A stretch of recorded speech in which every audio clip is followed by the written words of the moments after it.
Hey, John Sonmez from SimpleProgrammer.com. So I've got a question here, which I'm not going to read the whole email because it's kind of a long email, but this video will kind of answer this question. It's more of inspired by this question. About this topic, I think is one that I've kind of harped on quite a bit, but I think it's really important. I don't know if I've really done a video talking about this so much.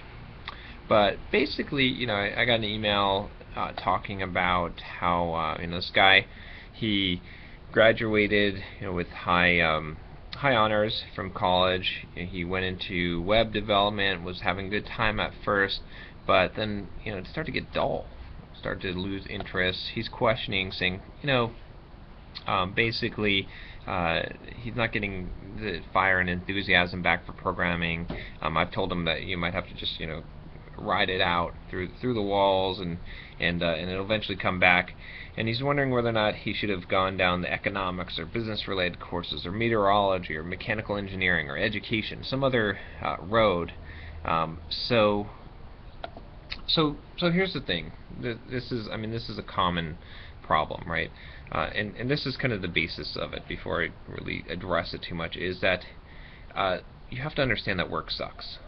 And I'm not saying this in a laughable way. I'm not pretending this is true. I'm being totally honest with you when I'm telling you that if someone pays you to do something, it's going to suck. In fact, whatever you enjoy doing, whatever your hobby is right now, I can just about guarantee you that pretty quickly, if you had to do it, if someone was paying you to do it, it would eventually suck. And that's just how life is, right? There are times where you enjoy your work and where you enjoy your job. A job well done is always enjoyed. It's always a rewarding experience.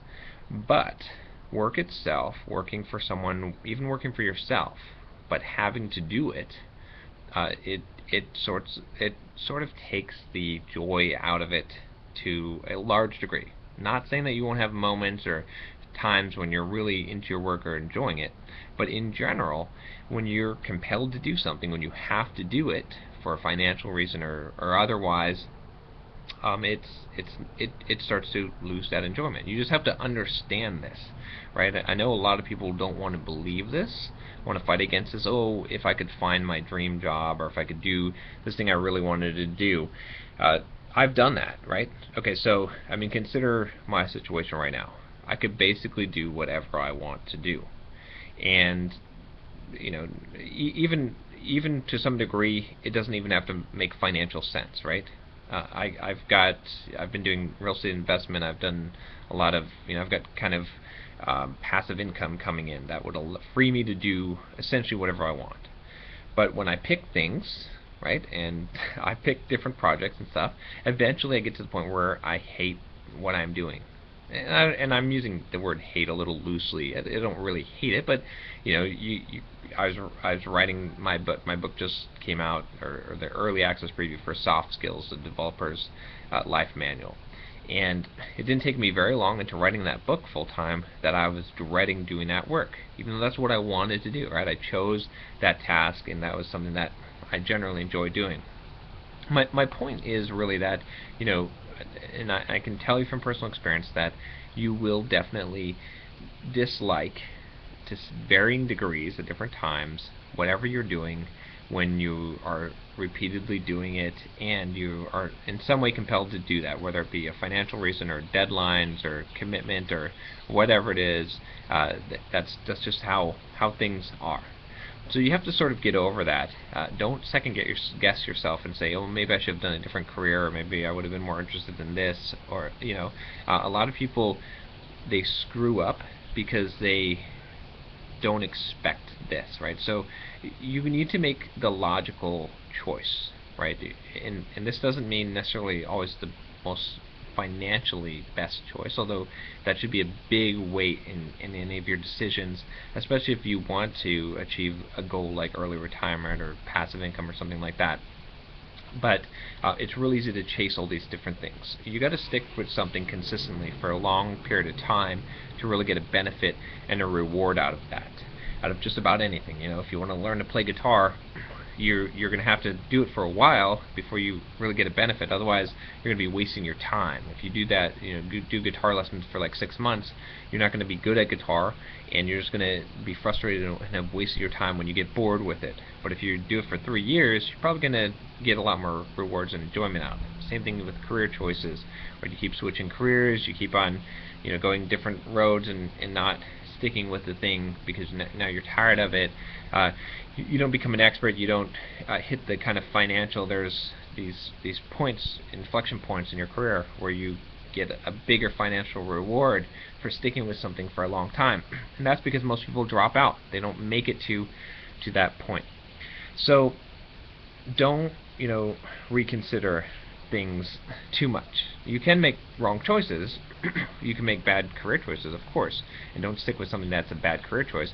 But you need to take the emotion and how you're feeling about it out of it and think logically about what is the best decision. Sometimes a good exercise is to separate yourself from it and say that you were directing someone else's life. If you were, directing, let's say that your life was a video game, how would you maximize the time? How would you spend the time? What kind of skills would you build up for your character in this video game, and where would you spend their time, and what career choices would you pick for them?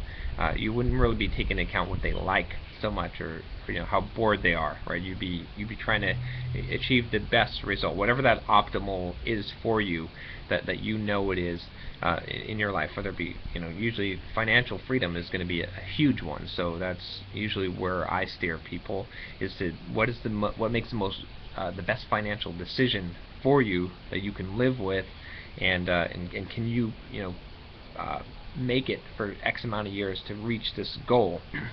You might not have to do this forever, but if it's something you don't like, can you make it through? So yeah, so that's kind of my advice on that, is you just have to understand that working sucks. It does. It really does. I mean, I know that it's not a popular thing to say. I know got a ambulance here, but okay. So I know it's not a popular thing to say.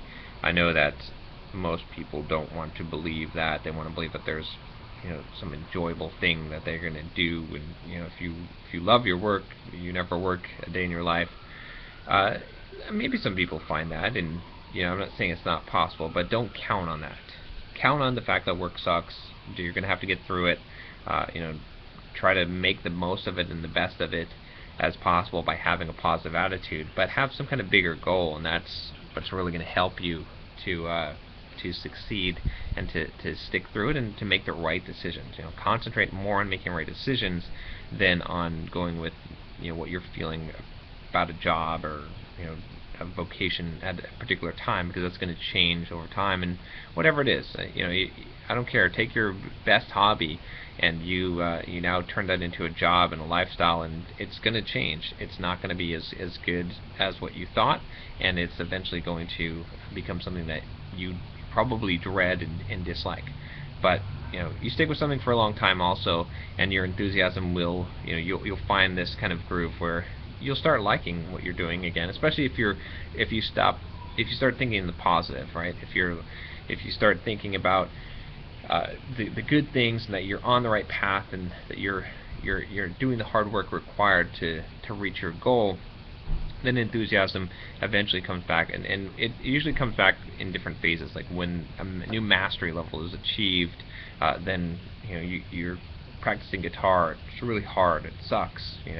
So you finally hit this breakthrough, and then you get enthusiasm about it again, and then it disappears, drops off, and you hit another breakthrough, and that you'll find with your career. So hopefully this advice is helpful to you, and if you have any questions or comments, definitely leave them below, or send me an email. And thanks for watching this video. Don't forget to subscribe. Take care.